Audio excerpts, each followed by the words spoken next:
Reading Ecclesiastes 7:14 to 18. In the day of prosperity, be joyful, but in the day of adversity, consider. Surely God has appointed the one as well as the other, so that man can find out nothing that will come after him. I have seen everything in my days of vanity. There is just man who perishes in his righteousness, and there is a wicked man who prolongs life in his wickedness. Do not be overly righteous, nor be overly wise. Why should you destroy yourself? Do not be overly wicked, nor be foolish. Why would you die before your time? It is good that you grasp this, and also not remove your hand from the other. For he who fears God will escape them all.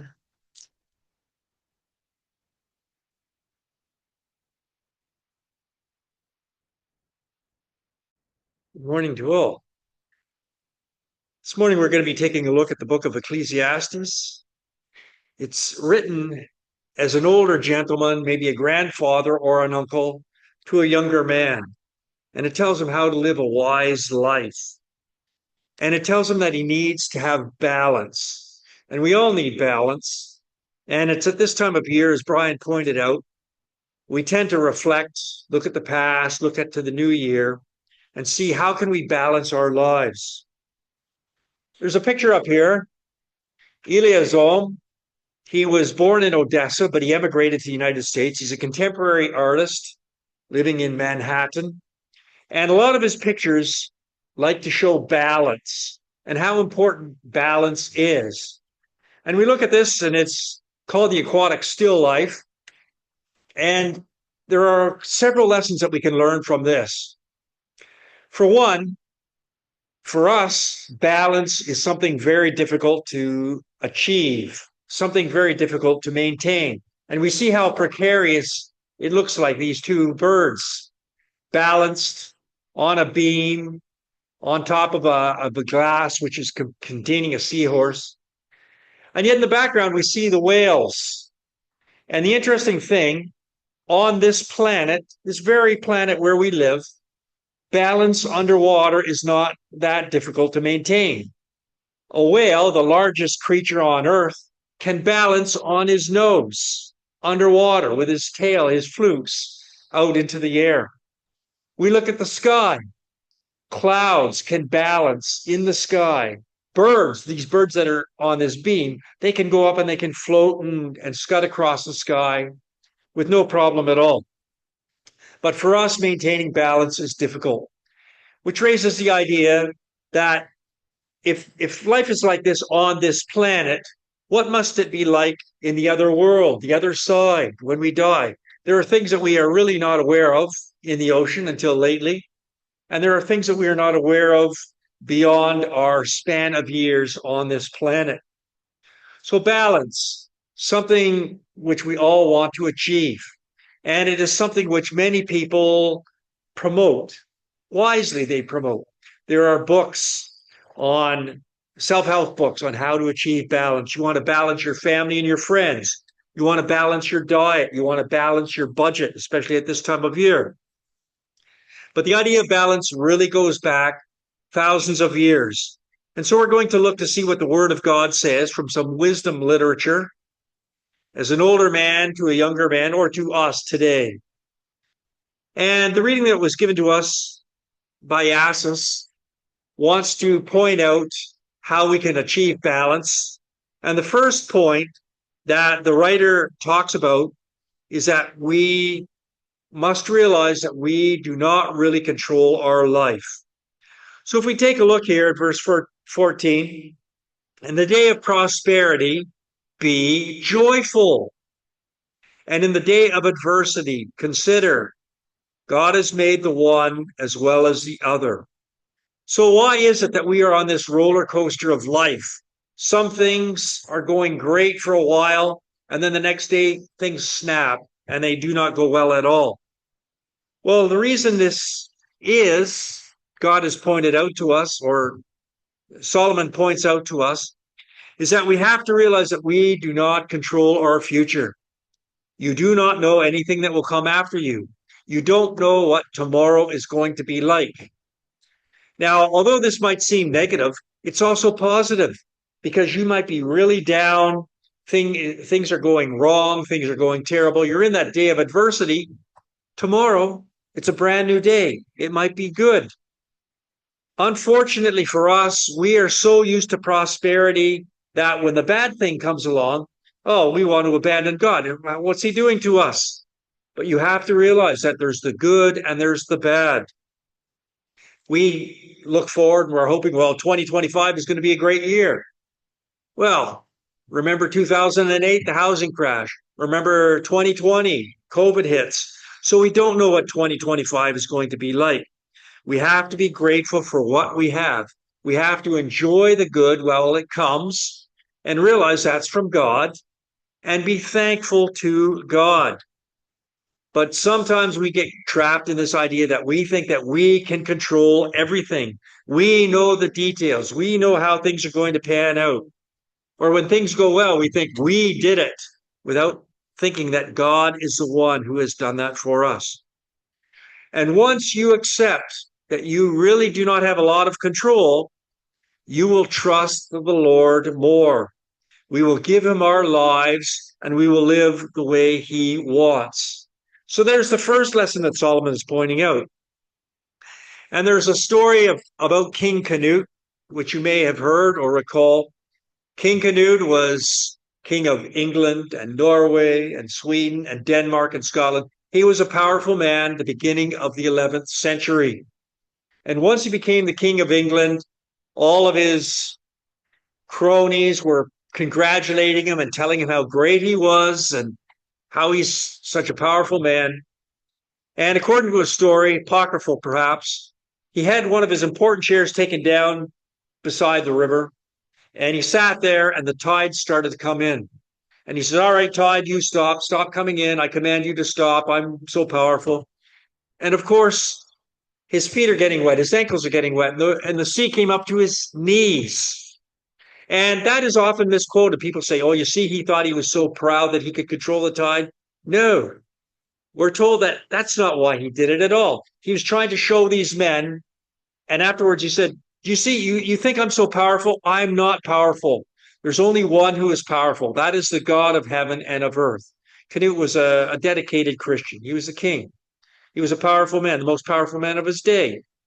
And he's showing them God is truly in control. We are not in control. I'm king, but this is temporary. Now, the second picture that Solomon shows, in my vain life, I've seen everything. Righteous people who perish in their righteousness and wicked people who prolong their life in their evil doing. And we see it all the time. And we wonder, I've been living so hard. I've been trying to be good. Or look at this my old grandmother was a great person and all these bad things happen. Why is it that bad things happen to the good people? And yet the evil people, the wicked people, tend to prolong their lives. Well, again, the context here is he's trying to explain to a younger man, as you get older, don't be discouraged. Don't think that I can control my life by being a righteous person and God automatically owes me everything. He's not saying that if you live righteously, you will be able to control your life. He's already said you can't control your life. You're going to have ups, you're going to have downs. Accept them as they come. And you will destroy yourself if your only motivation for being righteous is thinking that God is going to bless me. God is automatically going to make me prosperous.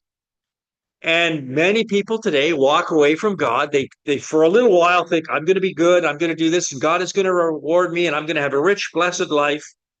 And then when trouble arrives, they walk away because they had that false belief that if you live good, that is going to make God reward you, that you can control your life.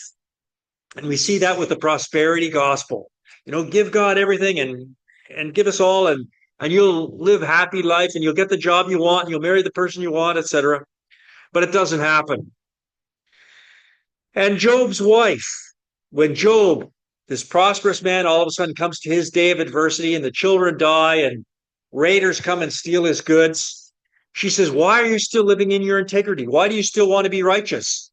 Just curse God and die. And he says, you're living or you're speaking as a foolish person. Should we not accept bad as well as good from God? Because God knows what is best. We don't. We cannot control our lives. And if you do think that living a righteous life is going to let you live prosperous, think of the example of Jesus. There was never a better, more righteous individual than Jesus. Did he live to be 95? No, he suffered that cruel, wicked, horrible death. And you look at the apostles, the same thing, other than perhaps John. They all died living righteous lives. Of course, we can accept Judas is the exception to that as well. So righteous living does not give you control over your life. But then he also says, look at the wicked people as well. Do not be too wicked. Do not be a fool. Why should you die before your time? So there are people who look at Christians or people who are trying to live a righteous life and they snicker and they laugh. Oh, you've got this cosmic killjoy God, you're obeying him. I'm going to live things my way. But what happens with those who live wicked? Do they have any more control over their life? They don't. In fact, if you live the wicked life, you may not live very long. And we see that all the time. People, not always, but sometimes they get what we would call their just desserts. So excessive wickedness increases your chance of an early death. So Solomon is saying here, you've got to balance your life out. Realize you are not in control. Do what you can do. Be grateful when the good times come. When the bad times come, you just work your way through it. Fearing God puts you in I've used this example before, the goal for a hockey net. There are two posts, two pipes, and you want to get the puck in the center. You shoot too far this way, you're not going to make it. You shoot too far that way, you're not going to make it.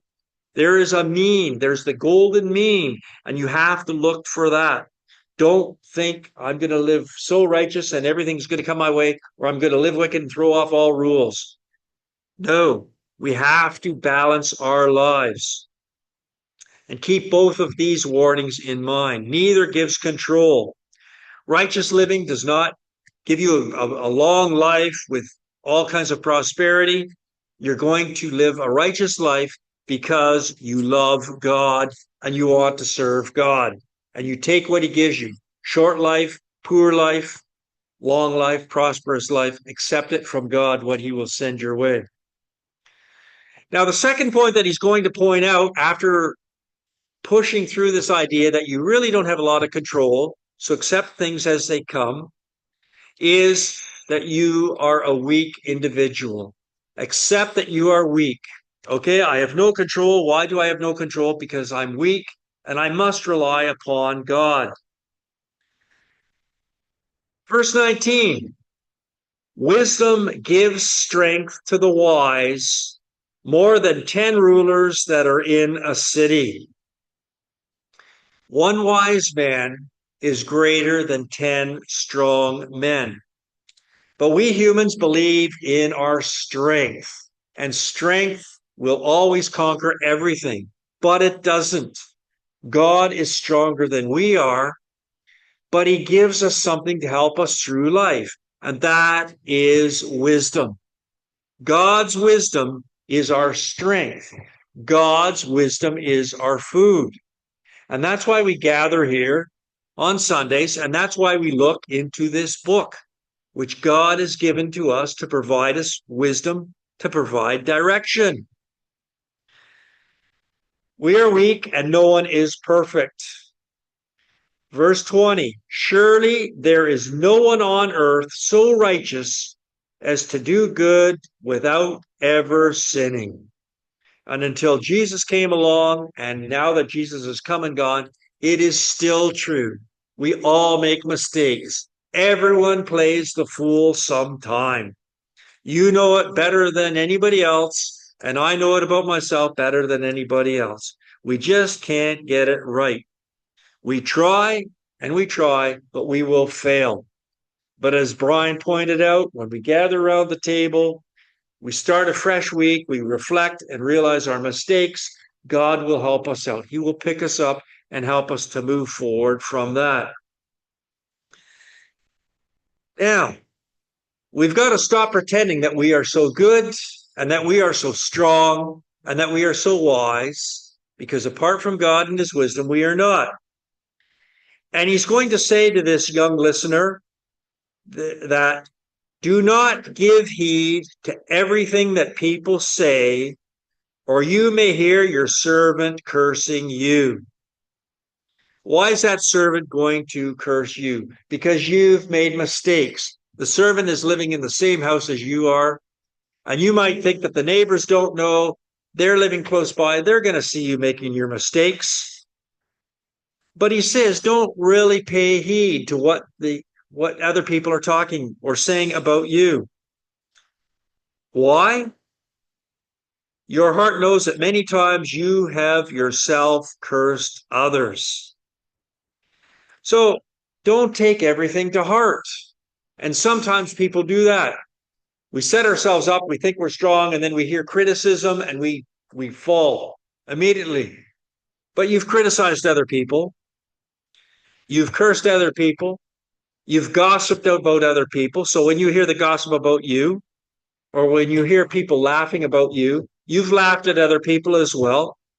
Just stop and let it go. Don't let it stick in your heart and don't dwell upon it. Don't be offended.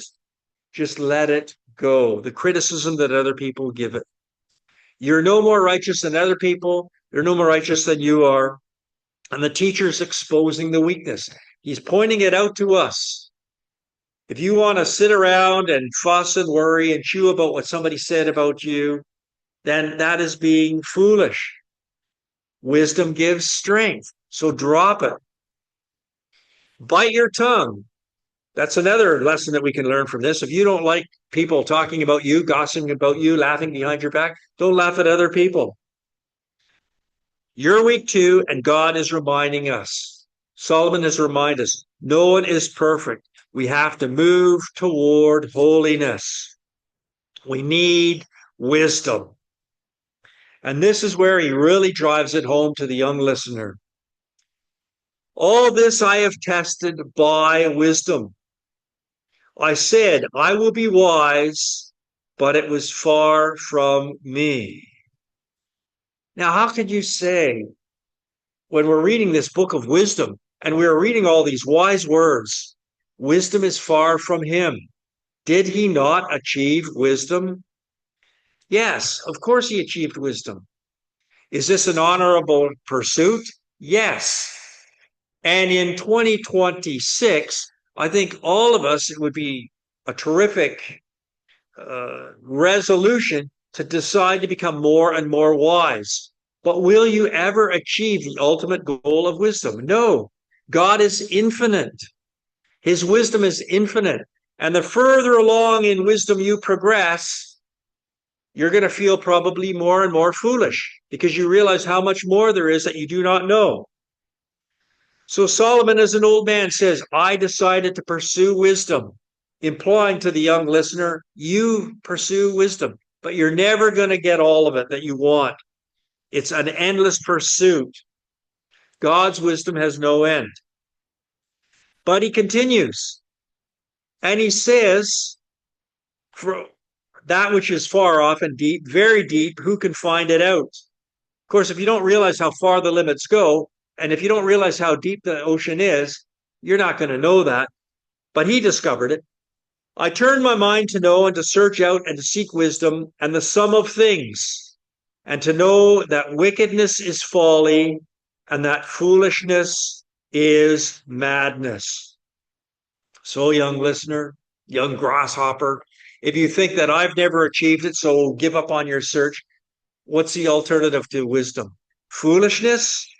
Foolishness is madness. So don't just sit there and do nothing. Continue in your pursuit and look for wisdom. I found more bitter than death the woman who is a trap, whose heart is snares and nets, whose hands are fetters. One who pleases God escapes her, but the sinner is taken by her. Now, some people read this on the surface and they're saying, oh, this is terrible. This is against women. It's not against wisdom, or against women, I should say. What he is doing is using a metaphor. In fact, in the book of Proverbs, he talks about wisdom is a woman. You seek this wise woman. You seek wisdom, it's a woman. And here he's using a woman as a metaphor. Foolishness. Do you want to be seduced by the world? Do you want to be seduced by the pleasures and the promises of the world that are going to prove to be empty? No. You want wisdom. You want that wisdom who's going to bless you and give you that necklace of gold. So that's what you have to do. Look for wisdom. That will help you to avoid all of the seductions of the world that call you off. And it's interesting, if you look at some of these famous actors or celebrities, they will tell you, I was involved in my pursuit of fame or glory or wealth, and it turned out to be empty. And that's what he's trying to tell this young fellow. You look for wisdom because foolishness is bitter. You want to escape a lot of problems? You find wisdom. See, this is what I found, says the teacher. Adding one thing to another to find the sum. The life of folly is a life of pain. Those who ignore wisdom and those who choose sin are going to have it hard. So don't go there, young fellow. There's an old proverb, not in the Bible. Misfortune lives next door to stupidity. And I think we can see how true that is. If you do not find an answer, if you're not looking for wisdom, if you're not looking for knowledge, if you act stupidly, misfortune will come upon you. And that's what he's saying. The life of folly is going to give you pain. So look for the sum, look for wisdom. Even though you're never going to find all of it, it's going to help you out. It's going to guide you. Now, his concluding point here in finding balance in our lives is to realize that we're all flawed. You're not going to find people who are upright, but that doesn't mean that you don't pursue it yourself. This is what I found, says the teacher. I have not found one man among 1,000. He's looking. Now, again, this is plainly a metaphor. It's not like he's counting off 1,000 people, 1,000 people. One man among 1,000 I found, but a woman among all these I have not found. This alone I found, that God made human beings straightforward, but they have devised many schemes. So in other words, good luck finding somebody that you can really trust. You're not going to do that. Can you find somebody who follows God? Well, again, he's exaggerating here. You will find people who follow God. You will find people who try to be upright. And again, this bit about the women, sometimes they say, well, that is anti-women or something. He's just making an observation. When I look around to try and find good people, they are so difficult. And this is not saying that there are not good women either. In fact, you look at Proverbs 31, a righteous woman, an excellent woman who can find. You can find her. Her price is above rubies. A good man who can find. How many times have you heard people say, women say, you will never find a good man. I can't find a good man. It's reality. We are flawed. We know we are flawed. So accept that, and that will help provide you balance in life. Everyone follows their own schemes, even though God made us to be upright. He made us to stand upright, but maintaining that balance is so difficult. So we are upright, but we are also free. That's the thing. We're not a bunch of automatons that God is going to make us act like a planet and go around and around, always in that same path. Because of our freedom, we are going to make wrong decisions. We are going to come up with our own little schemes. But, young fellow, you choose wisdom, avoid folly, because wisdom is much better than folly. You want to live an upright life, wisdom will help you. You follow folly and you will collapse. You will not maintain your balance. So what is God trying to teach us? What is Solomon trying to teach us here? First, accept that we do not have control over our life. Be grateful and be thankful to God when he gives you those good things. Enjoy them. Try to be wise, but realize that righteousness is not any guarantee that everything's going to go your way. Rejoice in prosperity. Live in balance. Second point, you will live in balance when you understand the weaknesses of yourself and the weaknesses of other people. No one is righteous every single time, all the time. So understand people. Understand that they sin. Understand that you sin. Understand that they make mistakes. Remember, you make mistakes too. So have compassion on those other people as well. When people say and do things that is displeasing to you, you've done the same to other people. So don't take it to heart. Finally, the best way to live in balance is to understand that you need wisdom. Lack of wisdom is folly, is foolishness. But realize again that finding wisdom is difficult. Few there be that find it. We were made upright, but we always want to follow our own schemes, our own foolish ideas, rather than God's directions. God's directions are here. They're in the Bible. They're there for us to read, for us to understand, for us to pick up on. The life of folly is a trap. Keeping this book closed and not reading it is a trap. Jesus came to set us free.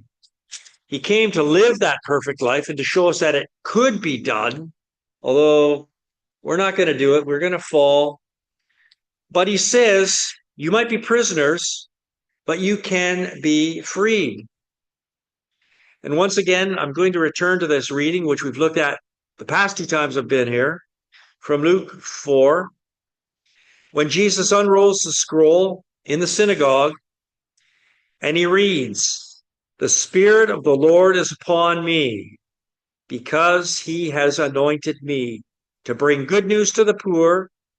He has sent me to proclaim release to the captives and recovery of sight to the blind, to let the oppressed go free, to proclaim the year of the Lord's favor." We are poor. Well, sometimes we think we're rich. It's only what God has given to us. Captives, we are certainly captives. Captives of sin, captives of circumstances in this world. Recovery of sight to the blind. How blind are we at times? Nearsighted at the very best we are. Oppressed, we're oppressed, but God will help us. Christ will help us to go free, to proclaim the year of the Lord's favor. What is this new year going to be like for you? Well, if you choose wisdom, if you choose Jesus, if you choose to follow him, it might turn out well. There's going to be some downs. You can guarantee that. Ups and downs. But when you are down, when you feel like you're a captive, God is there with you. He will be with you and he will help you to get through.